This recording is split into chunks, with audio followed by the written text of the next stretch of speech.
ಬೆಂಗಳೂರಿನ ಅಶೋಕನಗರದ ಗರುಡ ಮಾಲ್ ಬಳಿಯ ಅಪಾರ್ಟ್ಮೆಂಟ್ನಲ್ಲಿ ಬೆಂಕಿ ಅವಘಡ ಸಂಭವಿಸಿದೆ. ಫ್ಲಾಟ್ ಹೊತ್ತಿ ಉರಿದಿದೆ. ಸ್ಥಳಕ್ಕೆ 2 ಅಗ್ನಿಶಾಮಕ ವಾಹನಗಳು ಬಂದಿದ್ದು ಬೆಂಕಿ ನಂದಿಸುತ್ತಿದ್ದಾರೆ. ಸಿಲಿಂಡರ್ ಬ್ಲಾಸ್ಟ್ ಆಗಿ ಅವಘಡ ನಡೆದಿರುವ ಸಾಧ್ಯತೆ ಇದೆ. ಸದ್ಯ ಬೆಂಕಿ ಅವಘಡದಲ್ಲಿ ಯಾವುದೇ ಸಾವು ನೋವು ಸಂಭವಿಸಿಲ್ಲ.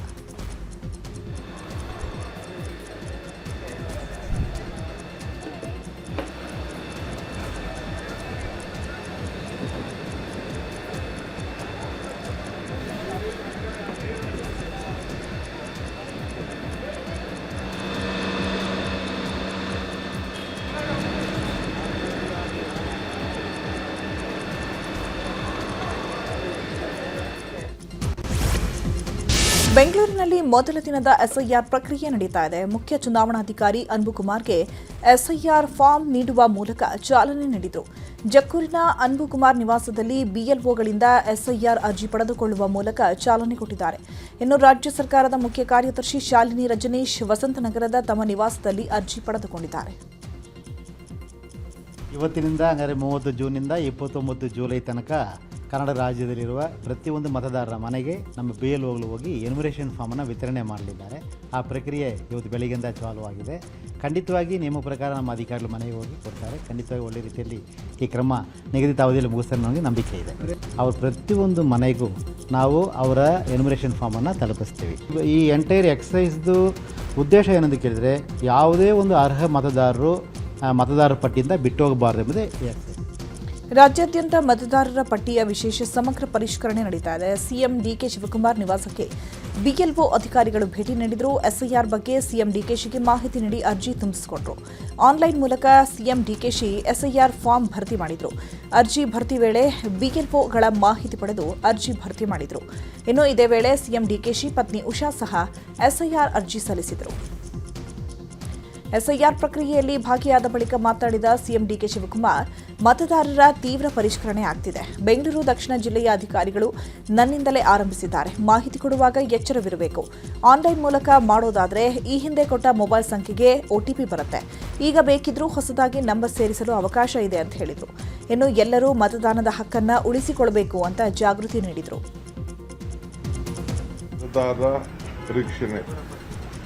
ಇವತ್ತಿಂದ ಪ್ರಾರಂಭ ಆಗಿದೆ. ನನ್ನ ಮನೆಯಿಂದನೇ ನಮ್ಮ ರಾಮನಗರ ಇಲ್ಲಿ ಕೆಲಸ ಮಾಡ್ತಿರುವಂಥ ನಮ್ಮ ಬೆಂಗಳೂರು ದಕ್ಷಿಣ ಜಿಲ್ಲೆಯವರು ಅವರು ಬಂದು ನಮ್ಮಿಂದನೇ ಪ್ರಾರಂಭ ಮಾಡಿದ್ದಾರೆ. ಎನ್ಯುಮರೇಷನ್ ಫಾರಮ್ನ ನಾನು ಸೈನ್ ಹಾಕಿ ಕೊಟ್ಟಿದ್ದೇನೆ. ಸ್ವಲ್ಪ ಮಾಹಿತಿಯನ್ನು ಎಲ್ಲರಿಗೂ ಕೂಡ ನಾನು ಮನವಿ ಮಾಡಿಕೊಳ್ಳೋದು, ವಾಪಸ್ಸು ನಿಮ್ಮ ಹಳೆ ನಂಬರ್ ವೋಟರ್ ಲಿಸ್ಟ್ ಟೈಮಲ್ಲಿ ಯಾವಾಗ ಫೋನ್ ನಂಬರ್ ಕೊಟ್ಟಿರ್ತೀರಿ ಹಳೆ ಫೋನ್ ನಂಬರ್ನ ನೀವು ಕೊಡಬೇಕಾಗ್ತದೆ. ಇಲ್ಲ ಈಗ ಬೇಕಾದ್ರೆ ಅವ್ರಿಗೆ ನಮ್ಮ ಅಧಿಕಾರಿಗಳಿಗೆ ಹೇಳಿ ಹೊಸ ನಂಬರ್ನ ನೀವು ಆ್ಯಡ್ ಮಾಡ್ಕೊಳ್ಳಿಕ್ಕೆ ಒಂದು ಅವಕಾಶ ಇದೆ. ಯಾವ ನಂಬರ್ ಕೊಟ್ಟಿರ್ತೀರಿ ಆ ನಂಬರ್ಗೆ ಒಟಿಪಿ ಕೂಡ ಬರೋಂಥ ಒಂದು ಅವಕಾಶ ಇದೆ. ಚಾಮರಾಜಪೇಟೆಯಲ್ಲಿ ಎಸ್ಐಆರ್ ಪ್ರಕ್ರಿಯೆ ವೇಳೆ ಕಾಂಗ್ರೆಸ್ ಹಾಗೂ ಬಿಜೆಪಿ ಏಜೆಂಟ್ಗಳ ನಡುವೆ ಗಲಾಟೆ ನಡೆದಿದೆ. ಕಾಂಗ್ರೆಸ್ ಏಜೆಂಟ್ಗಳನ್ನ ನಿರ್ಲಕ್ಷ್ಯ ಮಾಡಿ ಬಿಜೆಪಿ ಏಜೆಂಟ್ಗಳ ಜೊತೆ ಆರಂಭದಲ್ಲಿ ಸಭೆ ಮಾಡಿದ್ದಾರೆ ಅಂತ ಕಾಂಗ್ರೆಸ್ ಏಜೆಂಟ್ಗಳು ಜಗಳ ಮಾಡಿದ್ದಾರೆ. ಸ್ಥಳಕ್ಕೆ 14 ಬಿಎಲ್ಒಗಳು ಬರಬೇಕಿತ್ತು, ಆದರೆ ಸರಿಯಾಗಿ 14 ಬಿಎಲ್ಒಗಳು ಕೂಡ ಬಂದಿಲ್ಲ. ಇದಕ್ಕೆ ಕಾಂಗ್ರೆಸ್ ಏಜೆಂಟ್ಗಳು ಆಕ್ಷೇಪ ವ್ಯಕ್ತಪಡಿಸಿ ಗಲಾಟೆ ಮಾಡಿದ್ದಾರೆ. ಈ ವೇಳೆ ಸ್ಥಳಕ್ಕೆ ಇಆರ್ಒ ಫಾತಿಮಾ ಭೇಟಿ ನೀಡಿ ಕರ್ತವ್ಯಕ್ಕೆ ಬಾರದ ಬಿಎಲ್ಒಗಳಿಗೆ ಎಚ್ಚರಿಕೆ ನೀಡಿದ್ದಾರೆ.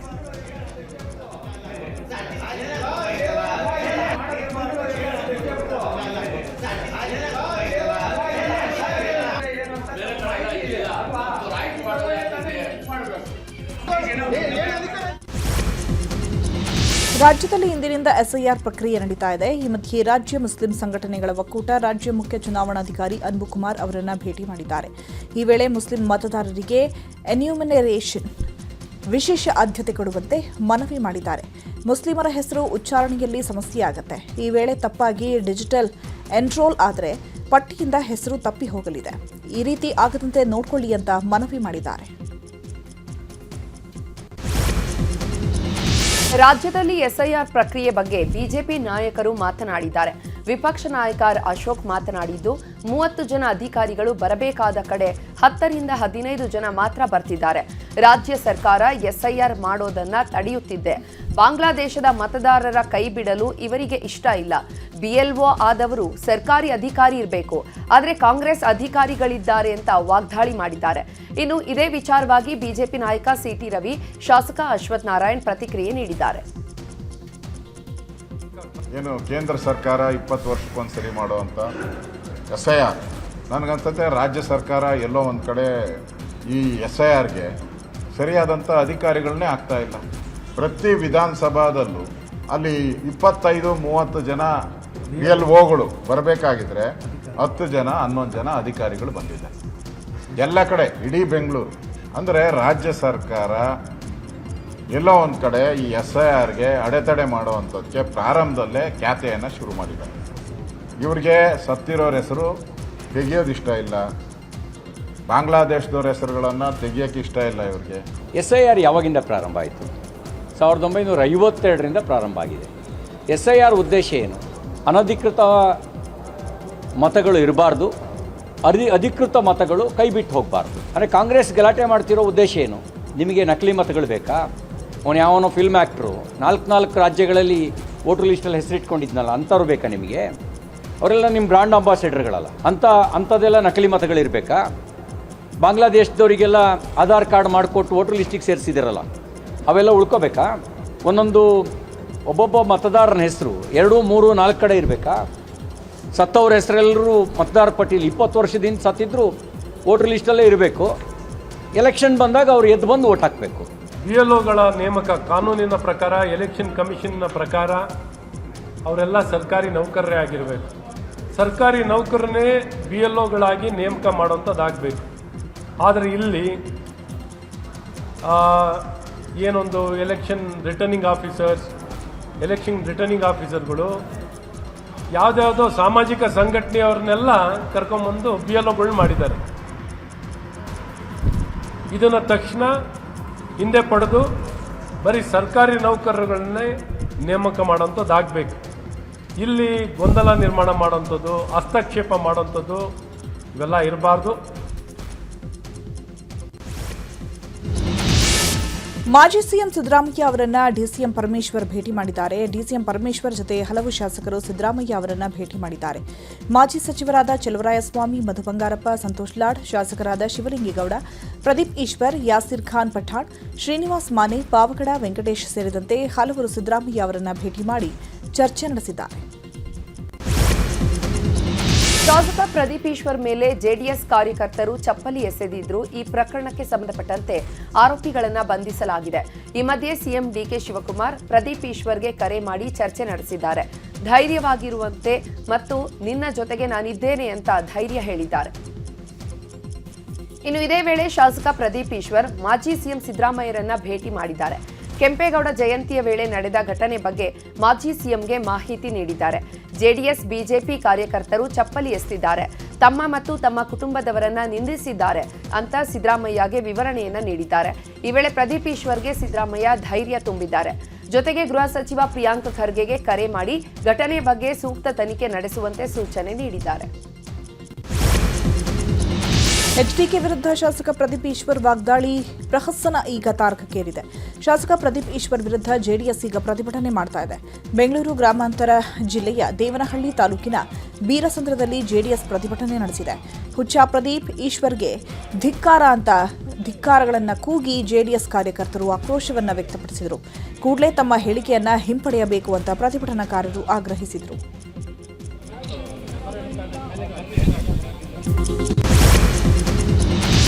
ಜಿಬಿಎ ಚುನಾವಣೆಗೆ ಸಂಬಂಧಪಟ್ಟಂತೆ ಬಿಜೆಪಿ ನಾಯಕರು ಮಹತ್ವದ ಸಭೆ ನಡೆಸಿದ್ದಾರೆ.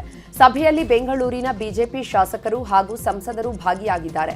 Uday Garudachar, doctor CN Ashwath Narayan, K Gopalaiah, SR Vishwanath, ಸಂಸದ ಪಿಸಿ ಮೋಹನ್ ಮುಂತಾದವರು ಭಾಗಿಯಾಗಿದ್ದರು. ಜಿಬಿಎ ಚುನಾವಣೆಗೆ ಸಂಬಂಧಪಟ್ಟಂತೆ ಮಹತ್ವದ ಸಭೆ ನಡೆಸುತ್ತಿದ್ದಾರೆ. ಸಭೆ ಬಳಿಕ ಮಾತನಾಡಿದ ವಿಪಕ್ಷ ನಾಯಕ ಆರ್ ಅಶೋಕ್, ಜಿಬಿಎ ಚುನಾವಣೆಗೆ ಸಂಬಂಧಿಸಿದಂತೆ ಉಸ್ತುವಾರಿ ಮಾಡಿದ್ದೇವೆ. 5 ಪಾಲಿಕೆಗಳ ಮುಖಂಡರ ಸಭೆ ಕರೆದಿದೆ. ಪ್ರತಿ ವಿಧಾನಸಭೆ ಕ್ಷೇತ್ರಕ್ಕೆ ಭೇಟಿ ನೀಡಿ ಪಕ್ಷ ಸಂಘಟಿಸುತ್ತೇವೆ ಎಂದಿದ್ದಾರೆ. ಎಲೆಕ್ಷನ್ ಕಾಂಗ್ರೆಸ್ ಅವರು ಮಾಡ್ತಾರೋ ಬಿಡ್ತಾರೋ ಗೊತ್ತಿಲ್ಲ, ಆದರೆ ಬಿಜೆಪಿ ಇದ್ರ ಬಗ್ಗೆ ಈಗಾಗಲೇ 4-5 ಸಭೆಗಳನ್ನು ಮಾಡಿದ್ದೀರಿ. ನಮ್ಮ ಇನ್ಚಾರ್ಜು ಕೂಡ ಬಂದೋಗಿದ್ದಾರೆ, ರಾಮ್ ಮಾಧವ್. ಇವತ್ತು ನಾವು ಸಭೆ ಮಾಡಿದ್ದೀರಿ. ನಾವಂತೂ ಚುನಾವಣೆಗೆ ತಯಾರಾಗುವಂಥ ಎಲ್ಲ 5ಕ್ಕೆ 5 ಗೆಲ್ಲಬೇಕು ಅನ್ನೋ ದೃಷ್ಟಿಯಲ್ಲಿ ಇಟ್ಕೊಂಡು ತಯಾರಿಗಳನ್ನು ನಾವು ಮಾಡ್ತಾಯಿದ್ದೀರಿ. ನಮ್ಮೆಲ್ಲ ಶಾಸಕರು ಮತ್ತು ಸೋತಿರುವಂಥ MLAಗಳು, ನಮ್ಮ ಲೋಕಸಭಾ ಸದಸ್ಯರು ಪೂರ್ಣ ಮಟ್ಟದಲ್ಲಿ ಇದಕ್ಕೆ ಶ್ರಮ ಹಾಕಿ, ಇದು ಸ್ಥಳೀಯವಾಗಿ ನಮ್ಮ ಲೀಡರ್ಗಳಿಗೆ ಗೆಲ್ಲುವಂಥ ಚುನಾವಣೆ, ಇದು ಕಾರ್ಯಕರ್ತರಿಗೆ ಅವಕಾಶ ಕೊಡುವಂಥ ಚುನಾವಣೆ. ಆ ದೃಷ್ಟಿಯಲ್ಲಿ ಇಟ್ಕೊಂಡು ಇವತ್ತು ಸಭೆಯನ್ನು ಮಾಡಿದ್ದೀರಿ. ಕಾಂಗ್ರೆಸ್ ಹಾಗೂ ಬಿಜೆಪಿ ಮಧ್ಯೆ ಅನುದಾನ ಸಮರ ಜೋರಾಗಿದೆ. ಬಿಜೆಪಿ ಕ್ಷೇತ್ರಗಳಿಗೆ ಕಡಿಮೆ ಅನುದಾನ ಕೊಟ್ಟಿದ್ದಕ್ಕೆ ಸರ್ಕಾರದ ವಿರುದ್ಧ ಬಿಜೆಪಿ ಶಾಸಕರು ಕಿಡಿಕಾರಿದ್ದಾರೆ. ಬೆಂಗಳೂರಲ್ಲಿ ಶಾಸಕ ಅಶ್ವಥ್ ನಾರಾಯಣ್ ಮಾತನಾಡಿ, ಕಾಂಗ್ರೆಸ್ ಸರ್ಕಾರ ಬೆಂಗಳೂರನ್ನು ಅಭಿವೃದ್ಧಿ ಮಾಡಲು ವಿಫಲವಾಗಿದೆ. ಬೆಂಗಳೂರು ಅಭಿವೃದ್ಧಿಗೆ ಬೇಕಾದ ಅನುದಾನ ಹಂಚಿಕೆ ಮಾಡಿಲ್ಲ. ಅದರಲ್ಲೂ ಕಾಂಗ್ರೆಸ್ ಶಾಸಕರಿಗೆ ಹೆಚ್ಚು ಅನುದಾನ, ಬಿಜೆಪಿ ಶಾಸಕರಿಗೆ ಕಡಿಮೆ ಅನುದಾನ ನೀಡಲಾಗಿದೆ ಅಂತ ವಾಗ್ದಾಳಿ ನಡೆಸಿದರು. ಇನ್ನು ಅಶೋಕ್ ಮಾತನಾಡಿ, ಕಾಂಗ್ರೆಸ್ ಶಾಸಕರಿರೋ ಕ್ಷೇತ್ರಕ್ಕೆಲ್ಲ 100 ಕೋಟಿ ಕೊಟ್ಟಿದ್ದಾರೆ. ಬಿಜೆಪಿ ಕ್ಷೇತ್ರಗಳಿಗೆ ಕೇವಲ 30ರಿಂದ 40 ಕೋಟಿ ಕೊಟ್ಟಿದ್ದಾರೆ ಅಂತ ಕಿಡಿಕಾರಿದ್ರು. ಇನ್ನು ಇದೇ ವಿಚಾರಕ್ಕೆ ಸಿವಿ ರಾಮನ್ ನಗರ ಬಿಜೆಪಿ ಶಾಸಕ ಎಸ್ ರಘು ಕೂಡ ಪ್ರತಿಕ್ರಿಯೆ ನೀಡಿದ್ದಾರೆ. ಬಡ್ಜೆಟ್ ಅಥವಾ ಅಲೋಕೇಶನ್ ಏನು ಮಾಡಬೇಕಾಗಿತ್ತೋ ಸಾಕಷ್ಟು ಮಾಡದೆ, ಅದರಲ್ಲೂ ತಾರತಮ್ಯ, ಬಿಜೆಪಿ ಶಾಸಕರಿರೋ ಕ್ಷೇತ್ರಕ್ಕೆ ಕಮ್ಮಿ ಅನುದಾನ, ಕಾಂಗ್ರೆಸ್ ಶಾಸಕರಿರೋಂಥದಕ್ಕೆ ಹೆಚ್ಚು ಅನುದಾನ. ಆ ಕಾಂಗ್ರೆಸ್ ಶಾಸಕರಿರೋ ಕಡೆ ಏನಾರ ರೋಡ್ ಮೇಲೆ ರೋಡ್ ಹಾಕೋಬೇಕಷ್ಟೆ. ಆ ರೀತಿ ಜಾಗ ಇಲ್ಲ ಅಂದ್ರೂ ಅವರವರ ಕಾಂಗ್ರೆಸ್ ಶಾಸಕರ ಕ್ಷೇತ್ರಕ್ಕೆ ಅನುದಾನ ಕೊಡುವಂಥದ್ದಾಗ್ತಿದೆ. ಈ ತಾರತಮ್ಯ ನಿಲ್ಲಬೇಕು. ಅನುದಾನ ಕೊಡೋ ದೃಷ್ಟಿಯಿಂದ ಎಲ್ಲೆಲ್ಲಿ ಕಾಂಗ್ರೆಸ್ MLAಗಳಿದ್ದಾರೆ, ಸಣ್ಣದು, ಇವಾಗ ಶಿವಾಜಿನಗರ, ಗಾಂಧಿನಗರ, ಇವೆಲ್ಲ ಸಣ್ಣ ಕಾನ್ಸ್ಟಿಟ್ಯೂನ್ಸಿ, ಅಲ್ಲೆಲ್ಲ 100 ಕೋಟಿ. ಬೇರೆ ಕಾನ್ಸ್ಟಿಟ್ಯೂನ್ಸಿಗಳು BJP ಇರೋವಂಥ ಕಾನ್ಸ್ಟಿಟ್ಯೂನ್ಸಿ ಉಳಿದವೆಲ್ಲ ಮೇಜರ್ ಇರೋದು BJP ಕಾನ್ಸ್ಟಿಟ್ಯೂನ್ಸಿ, ಜಾಸ್ತಿ ಇರೋದು BJP ಕಾನ್ಸ್ಟಿಟ್ಯೂನ್ಸಿ ಬೆಂಗಳೂರಲ್ಲಿ. ಅಲ್ಲೆಲ್ಲ 40 ಲಕ್ಷ, 30 ಲಕ್ಷ, 50 ಲಕ್ಷ, 40 ಕೋಟಿ ಹಣವನ್ನು ಕೊಟ್ಟಿದ್ದಾರೆ. ಇದು ತಾರತಮ್ಯ ಅಲ್ವೇನು?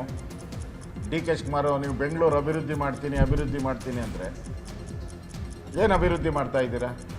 ತಾರತಮ್ಯ ಮಾಡಿ ಅಭಿವೃದ್ಧಿ ಕುಂಠಿತ ಮಾಡ್ತಾ ಇದ್ದೀರ. 700 ಕೋಟಿಯಷ್ಟು GBAಗೆ ನಾವು ನಮ್ಮ ತೆರಿಗೆ ಏನು ಟ್ಯಾಕ್ಸನ್ನು ತುಂಬಿದ್ದೀವಿ. GBAಗೆ ಸರ್ಕಾರ ಕೊಡ್ತಾ ಇರೋ ಅನುದಾನ ಕೇವಲ 65 ಕೋಟಿ, ಅಂದರೆ 10% ಆಲ್ಮೋಸ್ಟ್. ಇನ್ನು 90% ಸರ್ಕಾರಕ್ಕೆ ಹೋಗ್ತಾ ಇದೆ. ಇದು ತಾರತಮ್ಯ ಆಗ್ತಾ ಇದೆ ಅಂತ ನಾವು ಪ್ರತಿ ಸಲ ಹೇಳ್ತಾ ಇದ್ದೀವಿ. ಕರಾವಳಿಯಲ್ಲಿ ಇರುವವರು ಮೂಲ ಒಕ್ಕಲಿಗರಲ್ಲ, ಹಳೆ ಮೈಸೂರು ಭಾಗದವರನ್ನ ಮಾತ್ರ ಒಕ್ಕಲಿಗರು ಅಂತ ಯಲಹಂಕ ಶಾಸಕ SR ವಿಶ್ವನಾಥ್ ಹೇಳಿದ್ರು.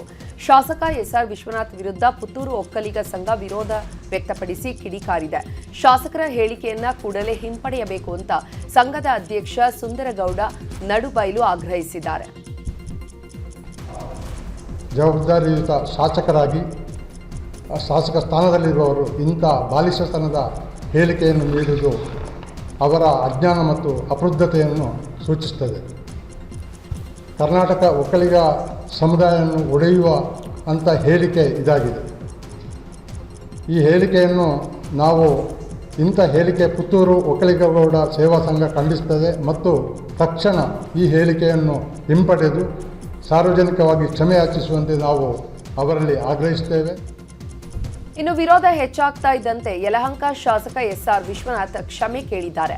ಸದಾನಂದ ಗೌಡರ ಮೇಲೆ ಬೇಸರದಿಂದ ಮಾತನಾಡಿದ್ದೆ ಅಷ್ಟೇ, ಕರಾವಳಿ ಸಂಪ್ರದಾಯದ ಬಗ್ಗೆ ನಾನು ಮಾತನಾಡಿಲ್ಲ ಅಂದಿದ್ದಾರೆ. ವಿಶ್ವನಾಥ್ ಒಕ್ಕಲಿಗರೇ ಅಲ್ಲ ಅಂತ DVS ಹೇಳಿದ್ರು. ಆಗ ನೀವು ಕರಾವಳಿ ಗೌಡರು, ನೀವೆಂತ ಒಕ್ಕಲಿಗ ಎಂದಿದೆ. ಆದರೆ ಕರಾವಳಿಯ ಒಕ್ಕಲಿಗರ ಬಗ್ಗೆ ನಾನು ಮಾತನಾಡಿಲ್ಲ ಅಂತ ವಿಶ್ವನಾಥ್ ಸ್ಪಷ್ಟನೆ ನೀಡಿದ್ದಾರೆ. MLA ಅವರು ವಿಶ್ವನಾಥ್ ಅವರು ಒಕ್ಕಲಿಗರೆಲ್ಲ ಅಂತ ಹೇಳಿದಾಗ ನಾನು ಹೇಳಿದ್ದೀನಿ, ನಾವು ಒಕ್ಕಲಿಗರು ಅಂತಂದರೆ ನೀವು ಕರಾವಳಿ ಭಾಗದವ್ರು, ನೀವು ಎಂಥ ಗೌಡರು ನೀವು ಅಂತೇಳಿ ಅವ್ರು ವೈಯಕ್ತಿಕವಾಗಿ ಅಂದಿದ್ದೇನೆ ಹೊರತು ನಾನು ಕರಾವಳಿಯ ಒಕ್ಕಲಿಗರ ಬಗ್ಗೆ ಆಗಲಿ ಕರಾವಳಿಯ ಸಂಪ್ರದಾಯಗಳ ಬಗ್ಗೆ ಆಗಲಿ ನಾನು ಯಾವತ್ತೂ ಕೂಡ ಎಲ್ಲೂ ಮಾತಾಡೋನಲ್ಲ. ಯಾಕಂದರೆ ನಾನು ಕೂಡ ಹಿಂದೂ ಜಾಗರಣ ವೇದಿಕೆಯಲ್ಲಿ ಕೆಲಸ ಮಾಡಿರ್ತಕ್ಕಂಥವನು. ಕರಾವಳಿ ಭಾಗದ ಜನ ಏನು ಅಂತ ಹೇಳಿ ನನಗೆ ಗೊತ್ತು, ಅಲ್ಲಿ ಸಂಘಟನೆ ಹೆಂಗೈತೆ ಅಂತೇಳಿ ಗೊತ್ತು. ಅಂಥ ಮೂರ್ಖತನ ನಾನು ಮಾಡೋಂತನಲ್ಲ.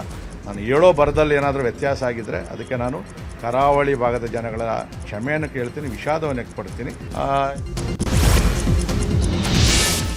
ರಾಜ್ಯ ಬಿಜೆಪಿಯಲ್ಲಿ ಆಣೆ ಪ್ರಮಾಣ ಜಟಾಪಟಿಗೆ ದಾವಣಗೆರೆಯಲ್ಲಿ ಶಾಸಕ ಶಿವಗಂಗಾ ಬಸವರಾಜ್ ಪ್ರತಿಕ್ರಿಯೆ ಕೊಟ್ಟಿದ್ದಾರೆ. ನಾವು ಜೆಡಿಎಸ್ ಮುಳುಗುವ ದೋಣಿ ಅಂದ್ಕೊಂಡಿದ್ವಿ.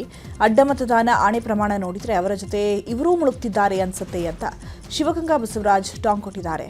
ನಮ್ಮ ಮುಖ್ಯಮಂತ್ರಿ ಬಂಡೆ ಬ್ಲಾಸ್ಟ್ ಮಾಡಿದ್ದೀವಿ ಅಂತ ಟಾಂಗ್ ಕೊಟ್ಟಿದ್ದಾರೆ. ನಾವು JDS ಮುಳುಗೋ ದೋಣಿ ಅಂದ್ಕೊಂಡಿದ್ವಿ. ಇಲ್ಲೆಲ್ಲ ಒಂದು ಕಡೆ ಅವರ ಆಣೆ ಪ್ರಮಾಣ ಕ್ರಾಸ್ ವೋಟಿಂಗ್ ನೋಡಿದ್ರೆ ಅವ್ರ ಜೊತೆ ಇವರು ಮುಳುಗ್ತಿದ್ದಾರೆ, ಇಬ್ಬರು ಸೇರಿ ಒಂದೇ ದೋಣಿ ಮುಳುಗ್ತಿದ್ದಾರೆ ಅನ್ನೋದು ನಮಗೆ ಅನಿಸ್ತಾ ಇದೆ. ಅಲ್ಲ, ನಾವು ಗೊತ್ತಲ್ಲ ತಮಗೆ ನಮ್ದು ಯಾರು ಮುಖ್ಯಮಂತ್ರಿ ಯಾರು ಬಂಡೆ ಬ್ಲಾಸ್ಟ್ ಮಾಡಿದ್ದೀವಿ. ಇನ್ನು ಎಲ್ಲ ರೀತಿಯಿಂದನೂ ಇದು ಮುಂದೆ ಇದೆ. ನಾವು JDS ಮುಳುಗೋ ರಾಜ್ಯ ಸರ್ಕಾರ ನಿರ್ಮಿಸಲು ಹೊರಟಿರುವ ಬಿಡದಿ ಟೌನ್ಶಿಪ್ ಪ್ರಶ್ನಿಸಿ ಹೈಕೋರ್ಟ್ಗೆ ಸಾರ್ವಜನಿಕ ಹಿತಾಸಕ್ತಿ ಅರ್ಜಿ ಸಲ್ಲಿಕೆಯಾಗಿದೆ. ಮೈಸೂರಿನ ರಾಜೇಶ್ ಕೆಬಿ ಎನ್ನುವವರು ಹೈಕೋರ್ಟ್ಗೆ PIL ಸಲ್ಲಿಕೆ ಮಾಡಿದ್ದಾರೆ. ಕೃಷಿ ಭೂಮಿಗಳ ಸ್ವಾಧೀನದಿಂದ ಜನರ ಮೂಲಭೂತ ಹಕ್ಕಿಗೆ ಧಕ್ಕೆಯಾಗಿದೆ. ಹೀಗಾಗಿ ಬಿಡದಿ ಟೌನ್ಶಿಪ್ ಭೂ ಸ್ವಾಧೀನ ರದ್ದತಿಗೆ ಮನವಿ ಮಾಡಿದ್ದಾರೆ. ವಿದ್ಯುತ್ ಖಾಸಗೀಕರಣ ವಿಚಾರದ ಬಗ್ಗೆ ಸಚಿವ ಕೆಜೆ ಜಾರ್ಜ್ ಮಾಹಿತಿ ನೀಡಿದ್ದಾರೆ. ನಾವು ಖಾಸಗೀಕರಣಕ್ಕೆ ಒಪ್ಪೋದಿಲ್ಲ, ಆದರೂ ಕ್ಯಾಬಿನೆಟ್ನಲ್ಲಿ ಚರ್ಚೆ ಮಾಡಿ ನಿರ್ಣಯ ಮಾಡ್ತೀವಿ ಅಂತ ಸಚಿವ ಜಾರ್ಜ್ ಹೇಳಿದ್ದಾರೆ. ಕೇಂದ್ರ ಸರ್ಕಾರದ ಆಕ್ಟ್ನಲ್ಲಿ ಖಾಸಗೀಕರಣ ಮಾಡಬಹುದು ಅಂತ ಇದೆ. ಕ್ಯಾಬಿನೆಟ್ನಲ್ಲಿ ಏನ್ ತೀರ್ಮಾನ ಆಗುತ್ತೆ ಅಂತ ಹೇಳೋಕ್ಕಾಗಲ್ಲ ಅಂತ ಹೇಳಿದರು. ದಾವಣಗೆರೆ ಜಿಲ್ಲಾಸ್ಪತ್ರೆ ಆಪರೇಷನ್ ಥಿಯೇಟರ್ನಲ್ಲಿ ಅನೆಸ್ಥೇಷಿಯಾ ಯಂತ್ರ ಸ್ಫೋಟಗೊಂಡಿತ್ತು. ಸ್ಫೋಟದ ಬಳಿಕ ಬೆಂಕಿ ಹೊತ್ತಿಕೊಂಡಿತ್ತು. ಸ್ಫೋಟದ ಸದ್ದು ಕೇಳಿ ಆತಂಕದಿಂದ ರೋಗಿಗಳು ಆಸ್ಪತ್ರೆಯಿಂದ ಓಡಿ ಬಂದಿದ್ದಾರೆ. ಸದ್ಯ ಅಗ್ನಿಶಾಮಕ ಸಿಬ್ಬಂದಿ ಬೆಂಕಿಯನ್ನು ನಂದಿಸಿದ್ದಾರೆ. ಸ್ಫೋಟದ ತೀವ್ರತೆಗೆ 2 ಆಪರೇಷನ್ ಥಿಯೇಟರ್ಗಳಲ್ಲಿ ಇದ್ದಂತಹ ಯಂತ್ರೋಪಕರಣಗಳು, ಬೆಡ್ಗಳು ಸೇರಿದಂತೆ ಹಲವು ವಸ್ತುಗಳು ಭಸ್ಮವಾಗಿದೆ.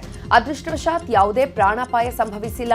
ಈ ಘಟನೆಯ ವೇಳೆ ಬೆಂಕಿ ಹೊತ್ತಿಕೊಂಡ ಮತ್ತು ಹೊಗೆ ತುಂಬಿಕೊಂಡಂತಹ ದೃಶ್ಯ ನ್ಯೂಸ್ 18ಗೆ ಲಭ್ಯವಾಗಿದೆ. ಇನ್ನು ಈ ಘಟನೆ ಕುರಿತಾಗಿ ತನಿಖೆಗೆ ಪ್ರತ್ಯೇಕ ತಂಡ ರಚನೆ ಮಾಡಲಾಗಿದೆ. ರಾಜ್ಯ ಮಟ್ಟದ ಉನ್ನತ ಅಧಿಕಾರಿಗಳ ಜೊತೆ ಚರ್ಚೆ ನಡೆಸಿ ಆರೋಗ್ಯ ಸಚಿವ ಖಾದರ್ ತನಿಖೆಗೆ ಪ್ರತ್ಯೇಕ ತಂಡ ರಚಿಸಿದ್ದಾರೆ. ಆನೇಕಲ್ನ ಜಿಗಣಿ ಠಾಣಾ ವ್ಯಾಪ್ತಿಯಲ್ಲಿ ಪ್ರಿಯತಮೆಯನ್ನ ಕೊಂದು ಪ್ರಿಯಕರ ಎಸ್ಕೇಪ್ ಆಗಿದ್ದ. ಇದೀಗ ಕೊನೆಗೂ ಆರೋಪಿ ನಾನಾ ಸಾಹೇಬ್ನನ್ನ ಪೊಲೀಸರು ಬಂಧಿಸಿದ್ದಾರೆ. ಜಿಗಣಿಯ ಪಟ್ಟಾಲಮ್ಮ ಬಡಾವಣೆಯಲ್ಲಿ ಜೂನ್ 20ರಂದು ಅಕ್ಷತಾ ಎಂಬಾಕೆಯ ಕೊಲೆ ನಡೆದಿದ್ದು. ಕೊಲೆಯಾದ ಅಕ್ಷತಾಗೆ ಈ ಹಿಂದೆ ಮದುವೆ ಆಗಿತ್ತಂತೆ. ಆದರೆ ಕೆಲಸ ಮಾಡೋ ಜಾಗದಲ್ಲಿ ನಾನಾ ಸಾಹೇಬ್ ಪರಿಚಯವಾಗಿದೆ. ಇಬ್ಬರ ನಡುವೆ ಪ್ರೇಮಾಂಕುರವಾಗಿದ್ದು ತನ್ನ ಗಂಡನನ್ನ ಬಿಟ್ಟು ಅಕ್ಷತಾ ಬಂದಿದ್ದಂತೆ. ಇತ್ತೀಚೆಗೆ ಅಕ್ಷತಾಗೆ ತನ್ನ ತಪ್ಪಿನ ಅರಿವಾಗಿತ್ತು. ಇನ್ನು ನಾನಾ ಸಾಹೇಬ್ ಕೆಲಸಕ್ಕೂ ಹೋಗ್ತಿರಲಿಲ್ಲ ಎನ್ನಲಾಗಿದೆ. ಇದೇ ವಿಚಾರಕ್ಕೆ ಗಲಾಟೆ ನಡೆದು ಕೊಲೆಯಲ್ಲಿ ಅಂತ್ಯವಾಗಿತ್ತು.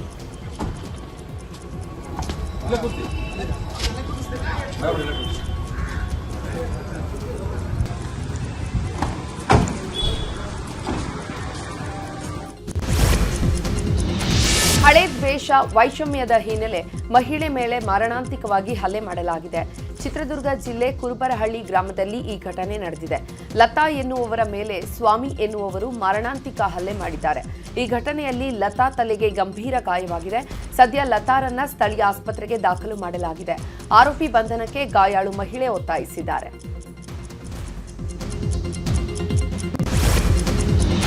ಪರಿಷತ್ ಚುನಾವಣೆಯಲ್ಲಿ ಅಡ್ಡ ಮತದಾನ ವಿಚಾರಕ್ಕೆ ಬಿಜೆಪಿಯಲ್ಲಿ ಬಿರುಗಾಳಿ ಎಬ್ಬಿಸಿದೆ. ಬೇಲೂರು ಶಾಸಕ HK ಸುರೇಶ್ ಮೇಲೆ ಅಡ್ಡ ಮತದಾನದ ಆರೋಪ ಕೇಳಿಬಂದ ಹಿನ್ನೆಲೆ ಕಾರ್ಯಕರ್ತರೊಂದಿಗೆ ಬೇಲೂರು ಚನ್ನಕೇಶವ ದೇವಾಲಯಕ್ಕೆ ತೆರಳಿದ ಶಾಸಕರು ಆಣೆ ಪ್ರಮಾಣ ಮಾಡಿದ್ದಾರೆ. ಈ ವೇಳೆ ನಾನು ಅಡ್ಡ ಮತದಾನ ಮಾಡಿಲ್ಲ ಅಂತ ಶ್ರೀ ಚನ್ನಕೇಶವ ಸ್ವಾಮಿ ಸನ್ನಿಧಾನದಲ್ಲಿ ಆಣೆ ಮಾಡಿದ್ದಾರೆ. ಇನ್ನು ಬೇಲೂರು ಚನ್ನಕೇಶವ ದೇವಸ್ಥಾನದ ಬಳಿಕ ಧರ್ಮಸ್ಥಳಕ್ಕೂ ಶಾಸಕ HK ಸುರೇಶ್ ಭೇಟಿ ನೀಡಿತು. ಶ್ರೀ ಮಂಜುನಾಥನ ದರ್ಶನ ಪಡೆದ ಶಾಸಕ HK ಸುರೇಶ್ ನಾನು ತಪ್ಪು ಮಾಡಿಲ್ಲ ಅಂದಿದ್ದಾರೆ ಮತ್ತು ಅಣ್ಣಪ್ಪ ಸ್ವಾಮಿ ಬಳಿ ಪ್ರಾರ್ಥನೆ ಮಾಡಿ ಈಡುಗಾಯಿ ಹೊಡೆದಿದ್ದೇನೆ. ಸ್ವಪಕ್ಷೀಯರು ಅಪಪ್ರಚಾರವನ್ನ ಮಾಡಿದ್ರಾ ಅಥವಾ ಬೇರೆಯವರು ಮಾಡಿದ್ರಾ ಅನ್ನೋದನ್ನ ಮಂಜುನಾಥ ಸ್ವಾಮಿಯೇ ನೋಡಿಕೊಳ್ತಾನೆ ಅಂತ ಶಾಸಕರು ಹೇಳಿದ್ದಾರೆ. ಮಾಜಿ ಸಿಎಂ ಸಿದ್ದರಾಮಯ್ಯ ಪರ ಮಾಜಿ ಸಚಿವ KN ರಾಜಣ್ಣ ಬ್ಯಾಟಿಂಗ್ ಮಾಡಿದ್ದಾರೆ. ಸಿದ್ದರಾಮಯ್ಯ ಮಾಸ್ ಲೀಡರ್, ಅವರನ್ನ ಸೈಡ್ಲೈನ್ ಮಾಡುವಂಥದ್ದು ಅಥವಾ ಅವರನ್ನ ದೂರ ಇಟ್ಟು ಪಕ್ಷ ಸಂಘಟನೆ ಮಾಡ್ತೀವಿ ಅಂತ ಯಾರಾದರೂ ಹೋದ್ರೆ ಅದು ಒಂದು ದೊಡ್ಡ ಬ್ಲಂಡರ್ ಅಂತ ಹೇಳಿದ್ದಾರೆ. ಸಿದ್ದರಾಮಯ್ಯ ಅವರನ್ನ ವಿಶ್ವಾಸಕ್ಕೆ ತಗೊಂಡು ಹೋದ್ರೇನೆ ನಾವು 2028ಕ್ಕೆ ಮತ್ತೆ ಗೆಲ್ಲೋದು ಅಂತ ಹೇಳಿದ್ದಾರೆ. ಕುಡಿಯುವ ನೀರಿಗಾಗಿ ಮಕ್ಕಳು ತಟ್ಟೆ ಹಿಡಿದು ಪ್ರತಿಭಟನೆ ಮಾಡಿದ್ದಾರೆ. ಮೈಸೂರು ಜಿಲ್ಲೆ ನಂಜನಗೂಡು ತಾಲೂಕಿನ ದೇವನೂರು ಗ್ರಾಮದಲ್ಲಿ ಈ ಘಟನೆ ನಡೆದಿದೆ. ಕಳೆದೊಂದು ತಿಂಗಳಿನಿಂದ ಶಾಲೆಗೆ ನೀರು ಸರಬರಾಜು ಆಗ್ತಾ ಇಲ್ಲ. ನಮಗೆ ಕುಡಿಯಲು ನೀರಿಲ್ಲ, ಕೂಡಲೇ ನೀರಿನ ಸಮಸ್ಯೆ ಬಗೆಹರಿಸಬೇಕು ಅಂತ ಮಕ್ಕಳು ಆಗ್ರಹಿಸಿದ್ದಾರೆ. ಆದರೆ ಮಕ್ಕಳ ಮನವಿಗೆ ಅಧಿಕಾರಿಗಳು ಕ್ಯಾರೆ ಅಂದಿಲ್ಲ. ಸ್ಥಳಕ್ಕಾಗಮಿಸಿದಂತಹ ರೈತ ಸಂಘಟನೆಯ ಮುಖಂಡರು ಮಕ್ಕಳ ಹೋರಾಟಕ್ಕೆ ಸಾಥ್ ನೀಡಿ ಅಧಿಕಾರಿಗಳಿಗೆ ಛೀಮಾರಿ ಹಾಕಿದ್ರು.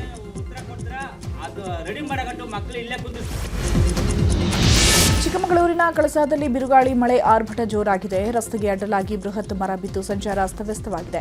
ಚಿಕ್ಕಮಗಳೂರು ಜಿಲ್ಲೆ ಕಳಸಾ ಕೊಟ್ಟಿಗೆಹಾರ ರಸ್ತೆಯ ಗಂಗನಕುಡಿ ಬಳಿ ಈ ಘಟನೆ ನಡೆದಿದೆ. ಮರ ಬಿದ್ದ ಹಿನ್ನೆಲೆ 1 ಗಂಟೆಗಳ ಕಾಲ ಟ್ರಾಫಿಕ್ ಜಾಮ್ ಉಂಟಾಗಿತ್ತು. ಮರ ಬಿದ್ದ ರಭಸಕ್ಕೆ ವಿದ್ಯುತ್ ತಂತಿ ಕಟ್ಟಾಗಿದೆ. ಸ್ಥಳೀಯರೆಲ್ಲರೂ ಸೇರಿ ಮರವನ್ನು ತೆರವು ಮಾಡಿದ್ದಾರೆ. ಗುಜರಾತ್ನಲ್ಲೂ ಮಳೆ ಅಬ್ಬರ ಜೋರಾಗಿದೆ. ರಾತ್ರಿ ಇಡೀ ಸುರಿದ ಭಾರೀ ಮಳೆಯಿಂದಾಗಿ ಸೂರತ್ನಾದ್ಯಂತ ಪ್ರವಾಹ ಉಂಟಾಗಿದೆ. ಕೆಲವೆಡೆ ರಸ್ತೆಗಳು ಕುಸಿದಿದ್ದು ದುರಸ್ತಿ ಕಾರ್ಯ ನಡೆಯುತ್ತಿದೆ. ರಾಮಮಂದಿರ ಕಾಣಿಕೆಗಳ ಕಳ್ಳತನದಲ್ಲಿ ನನ್ನ ಪಾತ್ರ ಇಲ್ಲ ಅಂತ ಪೊಲೀಸರ ವಿಚಾರಣೆ ವೇಳೆ ಶ್ರೀರಾಮ ಜನ್ಮಭೂಮಿ ಟ್ರಸ್ಟ್ ಮಾಜಿ ಪ್ರಧಾನ ಕಾರ್ಯದರ್ಶಿ ಚಂಪತ್ ರಾಯ್ ಸ್ಪಷ್ಟಪಡಿಸಿದ್ದಾರೆ. ಪೊಲೀಸರ ವಿಚಾರಣೆ ವೇಳೆ ಭಕ್ತರು ಹುಂಡಿಯಲ್ಲಿ ಹಾಕಿದ ಹಣ ಕ್ಷಣದಿಂದ ಹಿಡಿದು ಆ ಹಣವನ್ನು ಎಣಿಸಿ ಬ್ಯಾಂಕ್ಗೆ ಜಮಾ ಮಾಡೋವರೆಗಿನ ಸಂಪೂರ್ಣ ಪ್ರಕ್ರಿಯೆ ಬಗ್ಗೆ ಪೊಲೀಸರು ಮಾಹಿತಿ ಪಡೆದರು. ಇದೇ ವೇಳೆ ದೇಣಿಗೆ ಕಳ್ಳತನದಲ್ಲಿ ನನ್ನ ಪಾತ್ರ ಇಲ್ಲ, ಟಿನ್ನು ಯಾದವ್ ಹೀಗೆ ಮಾಡಬಹುದು ಅಂತ ಅಂದುಕೊಂಡಿರಲಿಲ್ಲ ಅಂತ ಚಂಪತ್ ರಾಯ್ ಬೇಸರ ವ್ಯಕ್ತಪಡಿಸಿದ್ದಾರೆ.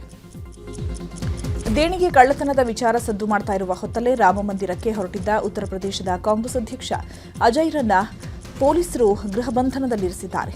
ಅಜಯ್ ರೈ ನೇತೃತ್ವದ ಕಾಂಗ್ರೆಸ್ ನಿಯೋಗ ರಾಮಮಂದಿರ ದರ್ಶನಕ್ಕಾಗಿ ಇವತ್ತು ಹೋಗಬೇಕಿತ್ತು. ಆದರೆ ಅವರನ್ನ ಗೃಹ ಬಂಧನದಲ್ಲಿ ಇರಿಸಲಾಗಿದೆ.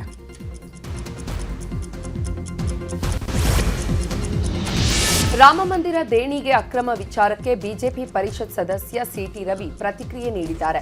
ರಾಮಮಂದಿರ ನಿರ್ಮಾಣ ಕಾರ್ಯ 500 ವರ್ಷಗಳ ಶ್ರಮ. ಇದಕ್ಕಾಗಿ ಲಕ್ಷಾಂತರ ಜನ ಪ್ರಾಣ ಕೊಟ್ಟಿದ್ದಾರೆ. 1 ರೂಪಾಯಿಯಿಂದ ಕೋಟಿ ರೂಪಾಯಿಯವರೆಗೆ ಡೊನೇಷನ್ ಕೊಟ್ಟಿದ್ದಾರೆ. ಆ ಭಾವನೆಗೆ ಬೆಲೆ ಕಟ್ಟಲು ಆಗೋದಿಲ್ಲ ಅಂದಿದ್ದಾರೆ. ಇನ್ನು ಕಾಂಗ್ರೆಸ್ ತಿರುಗೇಟು ಕೊಟ್ಟಿದ್ದು, ಚಿಂತೆ ಮಾಡಬೇಡಿ, ಅಲ್ಲಿ ಯೋಗಿ ಇದ್ದಾರೆ, ಯೋಗಿ ಯಾವುದನ್ನು ಸಹಿಸೋದಿಲ್ಲ, ಹಾಗಾಗಿ 8 ಜನ ಜೈಲಿಗೆ ಹಾಕಿದ್ದಾರೆ ಅಂತ ಟಾಂಗ್ ಕೊಟ್ಟಿದ್ದಾರೆ.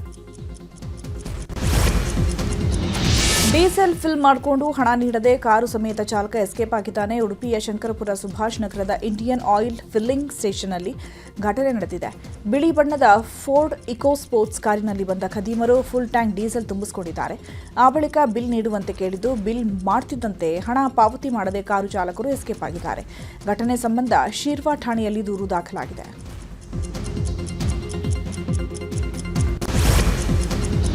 ಹರಿಯಾಣದ ಅಂಬಾಲಾ ಜಿಲ್ಲೆಯ ಧನೌರಾದಲ್ಲಿ ಬೋರ್ವೆಲ್ ದುರಂತ ಸಂಭವಿಸಿದೆ. 4 ವರ್ಷದ ನಿರ್ಭಯ್ ಎಂಬ ಬಾಲಕ ಆಟವಾಡುತ್ತಾ 200 ಅಡಿಯ ತೆರೆದ ಬೋರ್ವೆಲ್ಗೆ ಬಿದ್ದಿದ್ದಾನೆ. ತಂದೆ ಮಂಜೀತ್ ಅವರೊಂದಿಗೆ ತಾತನಿಗೆ ಉಪಹಾರ ನೀಡಲು ಹೋದಾಗ ಈ ದುರ್ಘಟನೆ ಸಂಭವಿಸಿದೆ. ಸದ್ಯ ಬಾಲಕನ ರಕ್ಷಣೆಗೆ ಎನ್ಡಿಆರ್ಎಫ್ ಮತ್ತು ಎಸ್ಡಿಆರ್ಎಫ್ ಕಾರ್ಯಾಚರಣೆ ಮಾಡುತ್ತಿದೆ.